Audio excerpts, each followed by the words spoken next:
Si tú considerabas tu última mudanza un proceso complejo, es que no has visto estas. Desde tiempos remotos, como este día de mudanza en Winfield, Kansas, en 1870. O en este gran día en Boston, moviendo esta casa mediante caballos en 1917. O, como no, en Canadá, moviendo esta bella iglesia en 1926.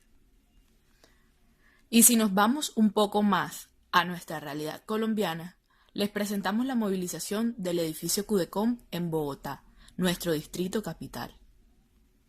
A veces es necesario trasladar un edificio completo y por diferentes motivos no se puede desmontar para moverlo.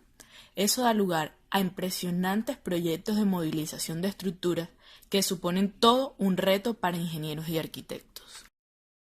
En el presente video te queremos contar el gran reto ingenieril que conlleva el trasladar una estructura de este tamaño y peso de manera horizontal, los estudios previos realizados, los cálculos y las obras que se deben llevar a cabo para realizar esta tarea con total éxito. Hace 42 años, el 6 de octubre de 1974, este edificio de 7 plantas y entresuelo, en estructura de hormigón armado y con un peso de 7.000 toneladas, fue empujado lateralmente una distancia exacta de 29 metros en un plazo de 10 horas, con el fin de abrir paso a la avenida Ciudad de Lima o avenida Calle 19, ubicada en el centro de Bogotá, completando así un tramo muy importante en la red de vías transversales en el centro de la ciudad, donde actualmente se forman serios embotellamientos de tráfico. Proceso constructivo.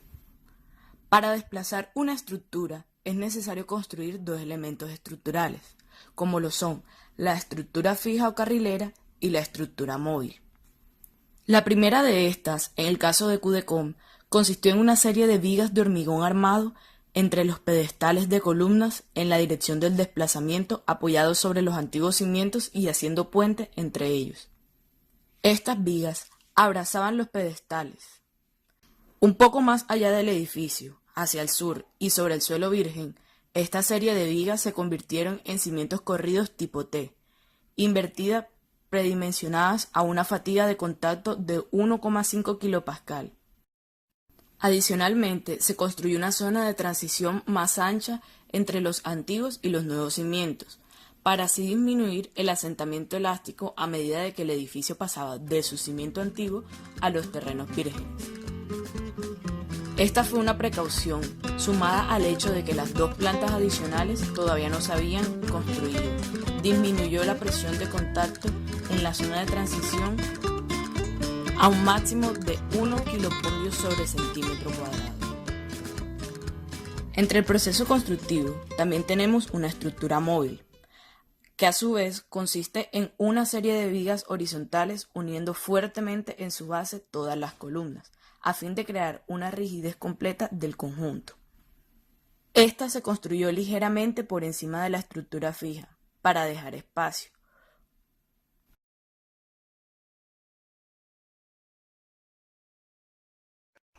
El primer paso fue construir una estructura fija bajo el edificio, en la cual dejaron unos espacios para los rodillos, los cuales hicieron parte de la estructura móvil.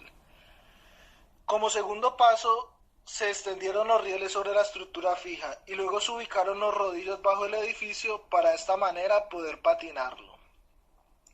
El tercer paso es la postura de los rodillos a lado y lado de cada pedestal de columnas. Cabe resaltar que estos rodillos fueron de acero de 2 pulgadas y la distancia entre los rodillos fue de 5 pulgadas de centro a centro. El cuarto paso vendría siendo la colocación de la cara superior de rodamiento de acero o que también llamaríamos patín.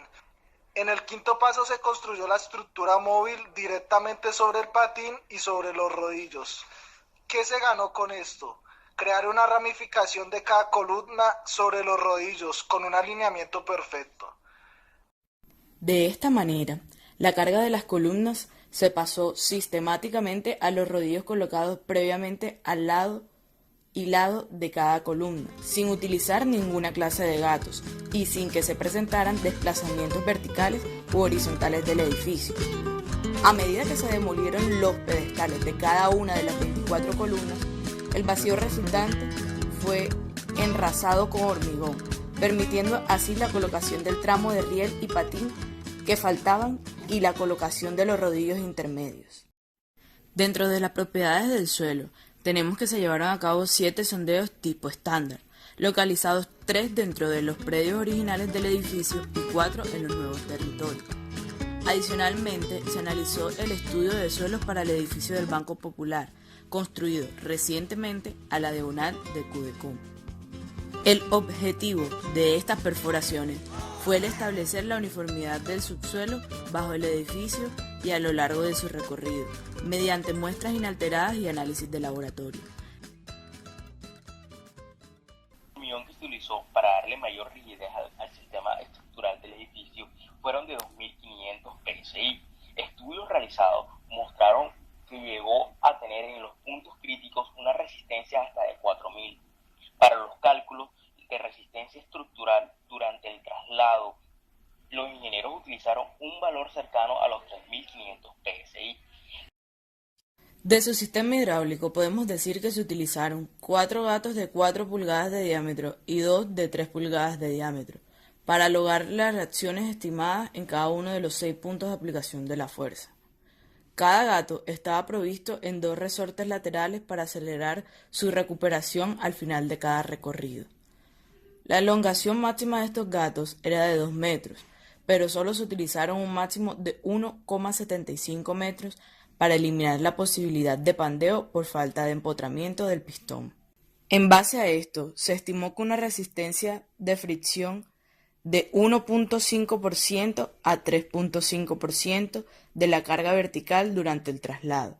Sin embargo, todos los sistemas fueron diseñados para una reacción práctica hasta de 6 de la carga vertical. Posteriormente, con el fin de establecer la posible fricción entre los rodillos y el riel, llevaron a cabo una serie de ensayos en una prensa hidráulica para establecer la gráfica de variación de fricción versus carga vertical en los rodillos. En los datos obtenidos durante el traslado, se observa que durante el primer movimiento de 0,45 metros no se presentaron asentamientos, puesto que las columnas estaban todavía muy cerca de su ubicación inicial, estando incluso encima de los cimientos antiguos. Hasta los 0,85 metros de recorrido se obtuvo el mismo efecto gracias a la rigidez de la viga puente. De ahí en adelante, los asentamientos aumentaron hasta 3 milímetros en las columnas delanteras, 3A y 4B, avanzando ya sobre terreno virgen. En la columna más cargada, 8B, que posee 2 milímetros de asentamiento, y bajo las columnas 26D, de 3 milímetros. En las demás columnas, el asentamiento hasta el momento fue nulo o menor de 1 milímetro, lo cual demuestra la bondad de la zona de transición donde la aleta del cimiento iba disminuyendo su ancho progresivamente. Solo después de haber recorrido esta distancia, cuando ya se encontraban 2 ejes en terreno virgen, los asentamientos aumentaron o se produjeron en la mayoría de las columnas. Entre los datos curiosos que acarrea la construcción de la Avenida 19, se encuentra que se aumentó el peso del edificio a 8.000 toneladas por la estructura diseñada para trasladarlo. Esta cifra lo convirtió en el edificio más pesado trasladado de su época. Fueron 7.000 toneladas de hormigón trasladadas por 8 gatos hidráulicos a ración de 20 centímetros por minuto y fuerza de 18.000 libras. Los rodillos de acero utilizados fueron de 5 centímetros de diámetro. La columna 13 se dejó tal cual al término del traslado con rodillos y patines para permitir ver en detalle aspectos de la operación en un futuro. El grupo de trabajo en total fueron de 1.000 personas. En 9 horas y media se trasladó a su nueva ubicación.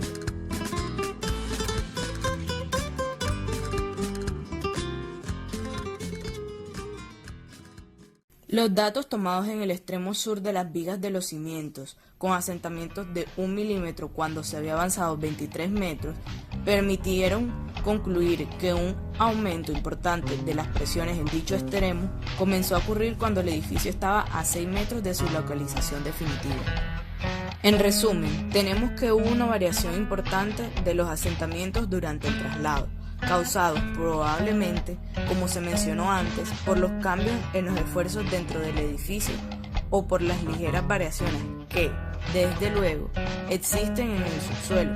Sin embargo, es importante recalcar que todos los asentamientos estuvieron dentro de los márgenes esperados y que por tanto el funcionamiento, el diseño y la interacción suelo-estructura de la cimentación fueron ampliamente satisfactorios.